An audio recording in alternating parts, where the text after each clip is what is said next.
ऐसा ही हुआ है मेरे साथ कि माँ बाप समझ के ही मदद करी थी, दादा दादी समझ के ही मदद करी थी।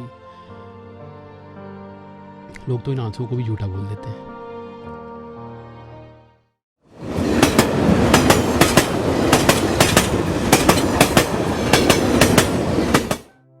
बाबा का ढाबा के मालिक की शिकायत पर दिल्ली पुलिस ने यूट्यूबर गौरव वासन के खिलाफ आईपीसी की धारा 420 के तहत धोखाधड़ी का केस दर्ज कर लिया है। दोस्तों, ये गौरव वासन वही है जिसने पहला वीडियो बनाकर सोशल मीडिया पर कांता प्रसाद के ढाबे को चर्चा का विषय बनाया था। इसमें सब कुछ पीछे रह गया और ढाबा मालिक कांता प्रसाद के चश्मे वाले फोटो मीम बन गए। सहयोग करने वालों की तरह अन्य लोगों ने भी अपना दायित्व निभाया और कांता प्रसाद के अनग्रेटफुल बिहेवियर के लिए उन्हें गालियां भी दी। लेकिन क्या आपके अनुसार किसी गरीब की मदद करने के नाम पर आने वाले फंड को लेकर गौरव वासन को पारदर्शिता नहीं बरतनी चाहिए थी? पहला तर्क सभी लोग यही देते देखे जा सकते हैं कि आखिर फेमस तो उसी ने ही किया।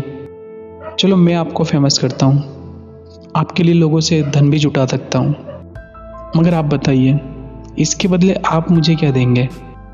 ये सवाल यहाँ पर चुभता है। आप बाबा का ढाबा के मालिक द्वारा की गई एफआईआर को कुछ देर के लिए भूल जाइए।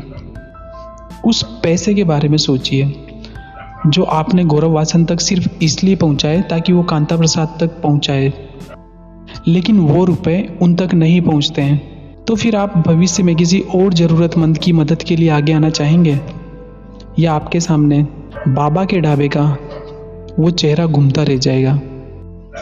ये एक बड़ा सवाल है। गौरव वासन ने रुपए पहुंचाने में इतना समय क्यों लिया?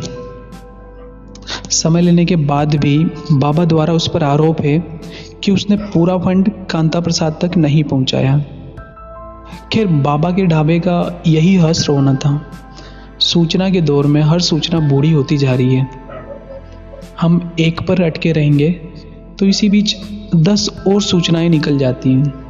ऐसे में बाबा का ढाबा, फंड रेजर्स और सहयोग करने वालों का यही निष्कर्ष होता है। शायद कुछ समय बाद आपको भी ऐसी खबरें मिलेंगी। क्या आपको बाबा का ढाबा याद है? यह अब ऐसा दिखता है। कहाँ गुम हो गए बाबा के ढाबा पर खाने वाले लोग? उम्मीद बनाए रखने के लिए मददगारों की पारदर्शिता हमेशा आवश्यक है। अच्छी बात है कि गौरव वासन ने वहाँ बढ़ती हो, तभी हम आगे भी किसी और की मदद के लिए खड़े होने का साहस दिखाएंगे। क्या हुआ है आजकल में पैसों को लेकर बातचीत चल रही है? हाँ भैया, ये बात चली है, ये ज़रूर है कि भाई देखो उसने तो किसने गौरव ने हमारे साथ तो अच्छा ही किया था, मगर उसने बस यही गलती कर दिया कि अपना खाता नंबर जो है अपना दे दिया भाई का, बीवी का है, और जो हमें आने थे वो पैसे उसके पास चला गया। बस यही है, उसकी जांच हो रही है और क्या। तो आपको कैसे पता लगा कि ये हेरा फेरी हो रही है? है भाई, ऐसे पता चला जबकि मालूम हुआ कि उसका खाता नंबर है। ऐसे पता चला तो हम पब्लिक बता रही है, हम खुद बता रहे हैं। आपको कितना पैसा मिला था? हमें सुने 2,37,000 रुपये दिया था।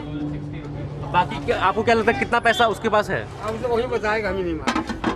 तो कुछ बहुत सारे ओपिनियंस इंटरनेट पे तो हैं कि भैया इसने पैसे लूटे, इतने पैसे आए थे। तो मुझे लगा क्यों ना हम डायरेक्टली उसी बंदे को बुला लें जिस पे एक्चुअली एलिगेशंस लगे हैं, ताकि उन्हीं से हम फर्स्ट हैंड स्टोरी पता करें। मेरे साथ हैं यूट्यूबर गौरव वासन। गौरव भाई, क्या हाल है? बहुत बढ़िया है भाई, बहुत हिम्मत मिली है आप लोगों के सपोर्ट से, ये देख के कि पूरी दुनिया हमारे साथ है इसी चक्कर में, क्योंकि उनको पता है कि क्या सच है और क्या सच नहीं है।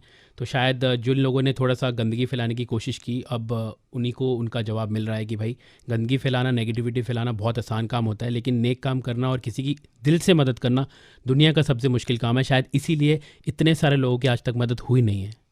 और मैं अभी आपको बता दूं, मैं ऑलरेडी आपकी बात मान नहीं रहा हूं। अभी मैं आपसे बहुत सारे सवाल पूछूंगा और ये दिल्ली के सवाल हैं और आपको हमें प्रूव करना पड़ेगा आज कि आप इनोसेंट। जी, बहुत सारे एलिगेशन लगे हैं मेरे पे भी पिछले कुछ दिनों में। उन्होंने बोला कि भाई अगले दिन 8 तारीख को बाबा के अकाउंट में 75,000 रुपये कैश उनके पास आए और उसकी कोई रिसीट आपने इनको दी नहीं। बाबा ने बोला ये कि आपने मेरे को रिसीट नहीं दी, पता नहीं गौरव ने वैसे जमा कराए भी कि नहीं कराए।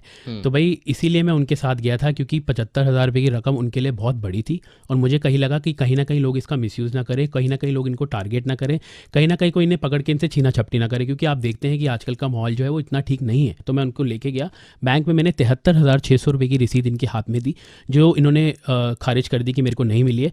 और पासबुक में बिल्कुल साफ साफ दिखाई दे रहा है कि 73,600 रुपये की जो एंट्री है वो इनके नाम की 8 तारीख को दोपहर की 3 बजे या 4 बजे की है। और ये बाबा ने मना कर दिया कि उनको पैसे नहीं नहीं मिले। लेकिन एक्चुअली बैंक का स्टेटमेंट दिखा रहा है कि मिले हैं। 73,600 रुपये की एंट्री हमने अपने हाथों से कराई है। एंड मैंने तो सबको ये भी बोला था कि विश्वास नहीं है तो सीसीटीवी कवरेज लो बैंक की और आप देख लो कि हमने पैसे जमा कराए हैं कि नहीं कराए। उसके बाद भाई एलिगेशन लगने लग गए, 20-25 लाख रुपए गौरव के अकाउंट में आ गए। जबकि मेरी जब शेफ़ से बात हुई, शेफ़ बरार से, और मैंने उनको बोला कि शेफ़ मैंने कोशिश की थी कि 35-40 हज़ार की मदद करूं, बट मदद तो छोड़िए, इन 35-40 हज़ार की मदद हो गई और इनके अकाउंट में, इनके मैंने स्पेसिफिक किया था, जो मेरे पास प्रूफ भी है, आप भी देख सकते हैं, इनके अकाउंट में 20 लाख रुपए आ चुके हैं।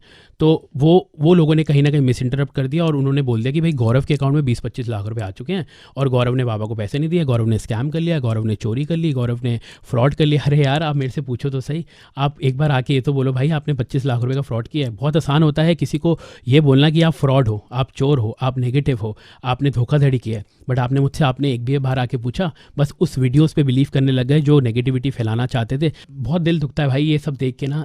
145 वीडियो इससे पहले बनाई हैं, आज तक कभी किसी के लिए फंड रेज नहीं किए। ये इनके लिए फंड रेज किए और 7 तारीख को मैसेज डालना शुरू कर दिया लोगों को कि पैसे और मत भेजिए, इनकी मदद हो चुकी है, I have all the proof. मेरे को एक बंदे का मैसेज आता है, बोलता है मैं 50,000 रुपये की मदद करना चाहता हूँ, आप अपना अकाउंट नंबर दे दो।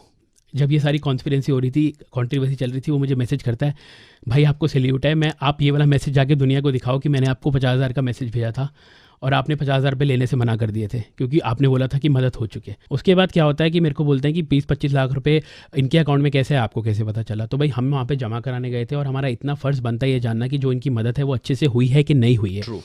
उसके बाद मैंने वहाँ पे जो मैम होती है उनको मैंने बोला, मैम आप हमें पासबुक में ना एंट्री करके दे दो कि इनके जो पैसे हैं 75,000 रुपये की वो जमा हो चुके हैं। हाँ। तो उन्होंने जब सिस्टम खोला, उनकी आंखें फटी रह गई और उन्होंने बोला ये नहीं हो सकता क्योंकि हम पासबुक में एंट्री नहीं दे सकते क्योंकि हमारा सिस्टम हैंग हो गया और इनका अकाउंट फ्रीज हो गया। 8 तारीख की बात बता रहा हूँ आपको, दोपहर की 3 बजे। कितना अमाउंट था उसमें उस टाइम? 20 से 22 लाख रुपए था बाबा के अकाउंट में। बाबा के अकाउंट में, हाँ ठीक है जी। और उसके बाद, और ये ऐसा नहीं हुआ है कि आपके पास है और आपने ट्रांसफर करना था, वो डायरेक्ट बाबा के अकाउंट में गया है। और उसके बाद, और इसका प्रूफ है? उसका प्रूफ बैंक के पास है जी। मैं देखिए कोई प्रूफ किसी को नहीं देना चाहता हूँ, जो प्रूफ बैंक के पास है वो बैंक के पास ही है। और 8 तारीख की दोपहर का पैसा भी बैंक के पास है, ठीक है। वो आपके सामने है, सब कुछ आपको पता चल ही जाएगा जब उनके अकाउंट की डिटेल्स आएंगी आपके सामने। बाबा बोलते हैं 10 तारीख को मैंने अपने अकाउंट नंबर दिए हैं लोगों को, 2-3 बंदों को, उससे पहले मैंने किसी को अकाउंट नंबर नहीं दिया। तो विदित भाई 8 तारीख को अकाउंट सीज कैसे हो गया अगर इन्होंने अकाउंट नंबर नहीं दिया तो, या इन्होंने कोई और IMPS की डिटेल्स नहीं दी तो 7 तारीख को पैसे आने कैसे शुरू हो गए? सवाल लाजमी है और सवाल का जवाब मैं नहीं मांगता, आप मत मांगिए, सवाल का जवाब बैंक आपको दे देगा। जब इनकी डिटेल सामने आएंगी आपको सब पता चल जाएगा कितने पैसे थे। 20-25 लाख रुपए ये अकाउंट की डिटेल इन्होंने उल्टी मेरे पे डाल दी कि गौरव के अकाउंट में 25 लाख रुपए आए। आज से पहले तो मैंने कभी नहीं लिए किसी से पैसे, आज से पहले तो मैंने कभी किसी के लिए फंड रेज नहीं किया, आपके लिए किए। आपने ही मेरे पे लालचन उछाल दिया और आपने ही मेरे को बोल दिया कि गौरव ने मेरी मदद नहीं की, मैंने तो उसे बुलाया नहीं था, वो क्यों आया मेरे पास चल के? बाबा मैं आपसे ये सुन के तो मतलब मैं ये भी नहीं बोल सकता कि मैं क्या बोलूँ, क्योंकि आपने विश्वास उठा दिया ह्यूमैनिटी से। वो 4 to 5 डेज जो थे, जो इतने नेगेटिव थे आपके लिए, उस बीच में कभी भी एक बार ये ख्याल आया कि यार मैं ना आज से लोगों की मदद नहीं करूँगा, अब नहीं, अगर मदद करने का ये रिटर्न मिला है मेरे को, मतलब एक तो होता है कि चलो फल नहीं मिला, हमने तो सेल्फलेस वो करा, लेकिन एक होता है कि मदद करने के बावजूद इतना mental harassment, not just from one person, from a whole country. Oh, sleepless nights, my mom and dad were crying like anything. गलत कदम सोच रहा था क्योंकि बहुत डर गया था और बहुत सहम गया था और बहुत घबरा गया था क्योंकि लोग बहुत गंदी गंदी बातें बोल रहे थे परिवार के लिए, मेरे लिए, कि तू चोर है, तू स्कैमर है, तूने पैसे खा लिए बाबे के।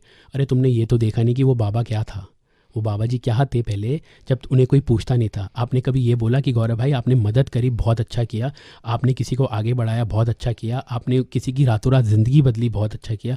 ये लोगों ने तब बोला जब सारे लोग साथ थे, लेकिन जब एक अगेंस्ट हुआ तो दुनिया अगेंस्ट हुई। एक चीज़ जो मैंने नोटिस करी कि आपने बहुत सारे इंटरव्यूज़ में भी बोला है और देखा कि आपने उनका for a reason bank account बनाया था कि भैया आपको बहुत सारे पैसे आ रहे हैं अभी। तो आप इमोशनली इतना इन्वॉल्व कैसे हो गए with Baba and his family, क्योंकि आप उनके लिए सब कुछ मैनेज करने लगे, you went a little beyond.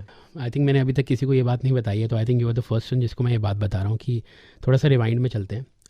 आज से 15 साल पहले मेरे मॉम डैड ढाबा चलाते थे। आपके पेरेंट्स?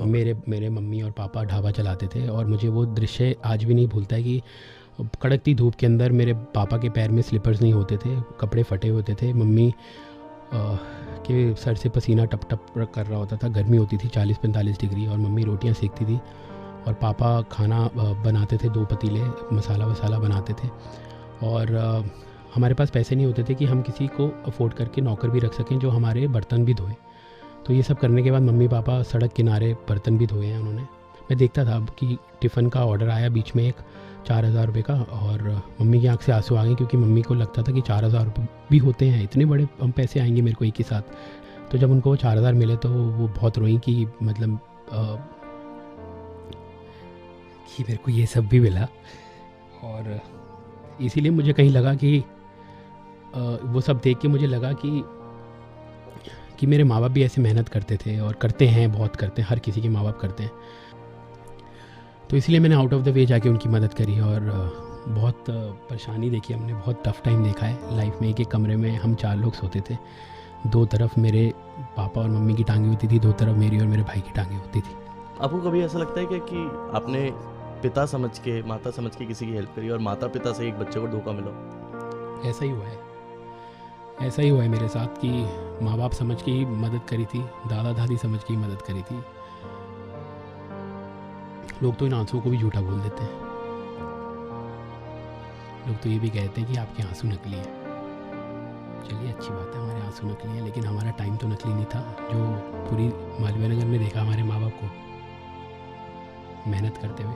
अगर मैं आपको बोलूं कि अगर आपको 1 लाइन या 2 लाइन बोलनी है डायरेक्ट बाबा को, बाबा के ढाबा के बाबा को, आप डायरेक्टली उनको क्या बोलना चाहेंगे? नानक नाम चढ़दी कला, तेरे पाने सरबत दा भला। बाकी कांता प्रसाद जैसे लोगों से आप किसी भी प्रतिक्रिया पर कोई फैसला नहीं सुना सकते। वो तब भी थे जब हम नहीं जानते थे, वो तब भी रहेंगे जब हम भूल जाएंगे। हमें याद मददगारों का रवैया रहना चाहिए। और एक आखिरी बात, कांता प्रसाद के चश्मे, दोस्तों वो कोई स्वेग वाले चश्मे नहीं हैं। उनका मोतियाबिंद का ऑपरेशन हुआ है, वो उन्हें लगाने होंगे, शायद मामला शांत हो जाने के बाद भी। वीडियो पसंद आया हो तो लाइक और शेयर करें।